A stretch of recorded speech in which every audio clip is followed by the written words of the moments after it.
कर्नाटक के धर्मस्थल मंदिर का वो मामला जहां पर एक सफाई कर्मी सामने आता है और कहता है कि उसे पछतावा है कि उसने कम से कम 400 महिलाओं और बच्चियों के शवों को ठिकाने लगाया है। उसने ये भी दावा किया है कि इन सभी महिलाओं और बच्चियों के साथ पहले बलात्कार होता है और फिर उनके लाशों को ठिकाने लगा दिया जाता है। अब इस सफाई कर्मी को पछतावा है, इसलिए उसने सामने आकर अपने पछतावा में ये बात कबूली है और अब इस पूरे मामले में जांच पड़ताल शुरू हो गई है। कर्नाटक के धर्मस्थल मंदिर में महिलाओं और बच्चियों से इस रेप और हत्या के मामले में अब एसआईटी जांच कर रही है। तो छठी कब्रों को एसआईटी ने जब खोदा तो यहां से 2 हड्डियां बरामद हुई हैं। एसआईटी सूत्रों के मुताबिक छठी कब्र जंगल में है और यहां से हड्डियों के मिलने के बाद पूरी टीम को इसी स्थल में खुदाई के लिए लगा दिया गया है। इस दौरान एसआईटी प्रमुख डीजीपी और साथ ही डीआईजी भी मौके पर मौजूद रहे। खुदाई के दौरान तहसीलदार और फॉरेंसिक विशेषज्ञ भी मौजूद रहे। तो ये जो हड्डियां बरामद हुई है उनको फॉरेंसिक लैब भेज दिया गया है, जहां पर डीएनए जांच किया जाएगा। इससे पहले आपको बता दें कि एक कब्रस्थल से एक महिला का फटा हुआ लाल ब्लाउज और लक्ष्मी नाम की एक महिला का पैन कार्ड भी मिला था। तो वही शिकायतकर्ता जो कि सफाई कर्मी है, उसने एक खोपड़ी एसआईटी को सौंपी है और उसका दावा है कि यह खोपड़ी दफन की गई शव की है। दरअसल धर्मस्थल मंदिर प्रशासन से जुड़े कुछ लोगों पर गंभीर आरोप लगे हैं। मंदिर में काम कर चुके एक दलित सफाई कर्मी ने यह दावा किया कि उसे कई महिलाओं और बच्चियों की लाशें जलाने और दफनाने के लिए मजबूर किया गया था।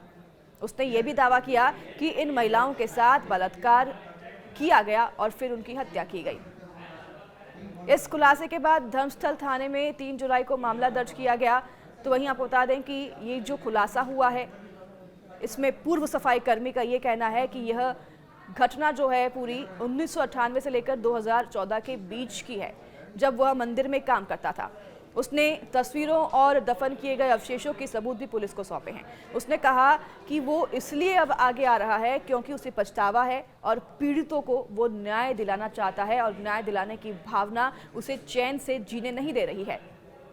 तो वहीं उन्होंने ये भी कहा कि वो पुलिस को उन सभी स्थानों पर ले जाने के लिए तैयार है जहां जहां उन्होंने शव दफनाए थे। तो वहीं सफाई कर्मी ने यह भी कहा कि 1998 में उसके सुपरवाइजर ने पहली बार उससे कहा था कि इन लाशों को चुपचाप निपटा दो। अब उसने इनकार किया तो उसे बेरहमी से पीटा गया और फिर परिवार को जान से मारने की धमकी भी दे दी गई। तो उससे सफाई कर्मी इतने सालों तक ये कृत्य करते रहा।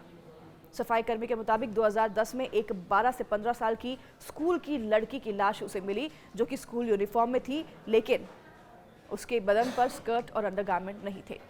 शरीर पर बलात्कार और गला घोटने के निशान थे और इस मासूम बच्ची को स्कूल बैग के साथ ही दफना दिया गया। एक अन्य मामले में एक 20 वर्षीय महिला की लाश का चेहरा तेजाब से जला दिया गया था और उसे अखबार में लपेटकर ठिकाने लगाने के लिए शव को जलवा दिया गया। ऐसे कई खुलासे सफाई कर्मी ने किए हैं।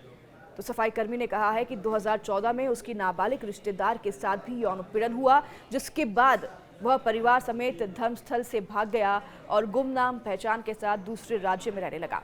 उसने ये भी बताया कि आरोपी धर्मस्थल मंदिर प्रशासन में जो हैं वो बेहद ही प्रभावशाली लोग हैं और वो विरोध करने वालों को खत्म कर देते हैं, इसलिए सब उनसे डरते हैं। वह अब पॉलीग्राफी टेस्ट या फिर किसी भी वैज्ञानिक जांच के लिए तैयार है। सफाई कर्मी जो है उन्होंने कहा है ताकि सच सामने आ सके। अब इस पूरे मामले की वकालत कर रहे वकील ओजस्वी गौड़ा और सचिन देशपांडे ने यह कहा है कि आरोपी का नाम अभी उजागर नहीं किया गया है, लेकिन सुप्रीम कोर्ट के वकील केवी धनंजय को शिकायत और सबूत सौंपे जा चुके हैं ताकि अगर शिकायतकर्ता को कुछ हो जाए तो सच्चाई छिप ना सके। वहीं धर्मस्थल मंदिर कर्नाटक के मंगलूर में जो है नेत्रावासी एक नदी है जिसके किनारे बसा एक बहुत ही प्रसिद्ध मंदिर है।